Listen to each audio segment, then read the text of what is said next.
राम राम भाई और बहनों, आप सभी का दास तुम्हारा चैनल में दिल से स्वागत है। दोस्तों, ये कहानी जीने की राह पुस्तक से ली गई है। एक दिन की बात है। एक शुकदेव अर्षि थे। वे श्री वेदव्यास के पुत्र थे। एक दिन वे दीक्षा गुरु मंत्र लेने के उद्देश्य से राजा जनक जी के पास मिथिला नगरी में गए। राजा जनक ने कहा कि शुकदेव कल सुबह नाम दूंगा। उनके ठहरने की व्यवस्था अलग भवन में कर दी। एक सुंदर युवती को अर्षि जी की सेवा में परीक्षा लेने के उद्देश्य से भेजा। युवती शुकदेव जी के पलंग पर पैरों की ओर बैठ गई। अर्षि जी ने पैर सिकोड़ ढांचकर और मोद लिए। युवती अर्षि जी की ओर निकट हुई तो उठकर खड्डे हो गए। कहा कि हे बहन, आप अच्छे घर की बेटी दिखाई देती हो, कृपा कमरे से बाहर जाएं, नहीं तो मैं चला जाता हूं। लड ढाक की चली गई। राजा जनक से बताया कि सुच्चा व्यक्ति है। ऐसे ऐसे हुआ। सुबह राजा जनक जी ने अर्षि शुकदेव जी से पूछा कि आपसे मिलने स्त्री आई थी, आपने उसे अंगीकार न करके अच्छे संयम का प्रदर्शन किया है। आप संयमी व्यक्ति हैं, धन्य हैं आपके माता पिता। कबीर परमेश्वर जी के विचार इनसे भी उच्च तथा श्रेष्ठ हैं। वे कहते हैं कि अर्षि शुकदेव भी आत्मज्ञानी नहीं था, क्योंकि जब युवती शुकदेव के पलंग पर बैठी तो शुकदेव ने उसे स्त्री समझकर अपने शरीर से छूने नहीं दिया और खड़ी डीढ़ा होकर बाहर जाने की तैयारी कर दी। इससे स्पष्ट है कि शुकदेव जी को आत्मज्ञान नहीं था। विचार करें कि यदि युवती के स्थान पर युवक बैठ जाता तो शुकदेव जी क्या करते। वे उससे कुशल मंगल पूछते और पलंग छोड़कर खड्डे नहीं होते।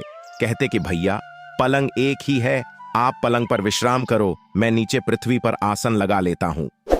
यदि युवक सभ्य होता तो कहता कि नहीं अर्षि जी, आप पलंग पर विराजो, मैं पृथ्वी पर विश्राम करूंगा। परंतु युवती होने के कारण अर्षि शुकदेव को काम दोष के कारण भय लगा।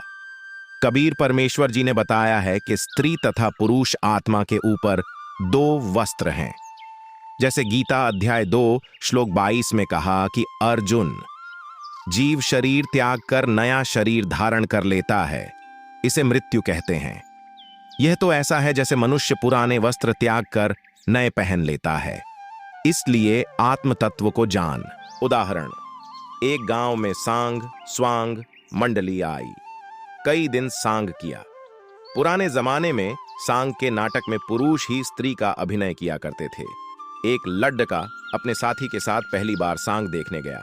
सांग में एक लड्ढके को लड़की के वस्त्र पहना रखे थे। छाती भी युवा लड़की की तरह बना रखी थी। प्रथम बार गए लड़के ने अपने साथी, जो कई बार सांग देख चुका था, से कहा कि देख, कितनी सुंदर लड़की है। साथी बोला, यह लड़की नहीं, लड्ढका है। परंतु प्रथम बार गया लड्ढका मानने को तैयार नहीं। उसको अपने मित्र की बातों पर विश्वास नहीं हो रहा था। सांग के समाप्त होने के पश्चात सांगी अपने उस स्थान पर गए जहां ठहरे हुए थे। दोनों लड्डी डियचके भी उनके साथ वहीं गए। उस लड्डी डियचके ने जो लड्डी डियचकी का स्वांग बनाए हुए था, अपने स्त्री वाले वस्त्र उतार कर खूंटी पर टांग दिए। छाती से बनावटी दूधी उतार कर बैग में डाल दी। कच्छे कच्छे में स्नान करने चला गया। यह देखकर नए दर्शक को विश्वास हुआ कि वास्तव में यह लड्डब्बौच का है। अगले दिन उस लड्डब्बौच के दर्शक को वह लड्डदाकी के वेश में लड्डाचके में लड्डहटकी वाली मलिन वासना दिल में नहीं आई। उसे लड्डाचका दिखाई दे रहा था। इसी प्रकार यदि शुकदेव अर्षि को अध्यात्म विवेक से आत्मज्ञान होता तो उससे स्त्री नहीं, आत्मा रूप में पुरुष समझकर कहता कि आप पलंग पर विराजो, मैं पृथ्वी पर विश्राम करता हूं। साधु संत फकीर इस विचारधारा से जीवन जीते हैं, साधना करके मोक्ष प्राप्त करते हैं। परमात्मा के प्यारी आत्माओं, अगर आप सबको ये कहानी अच्छी लगी तो वीडियो को लाइक और चैनल को सब्सक्राइब कर लीजिए। परमात्मा के बारे में जानने के लिए जरूर देखें सतलोक आश्रम यूट्यूब चैनल। इस कहानी के बारे में अपना विचार कमेंट जरूर कीजिए। जिंदा रहे तो फिर मिलते नया वीडियो के साथ। राम राम।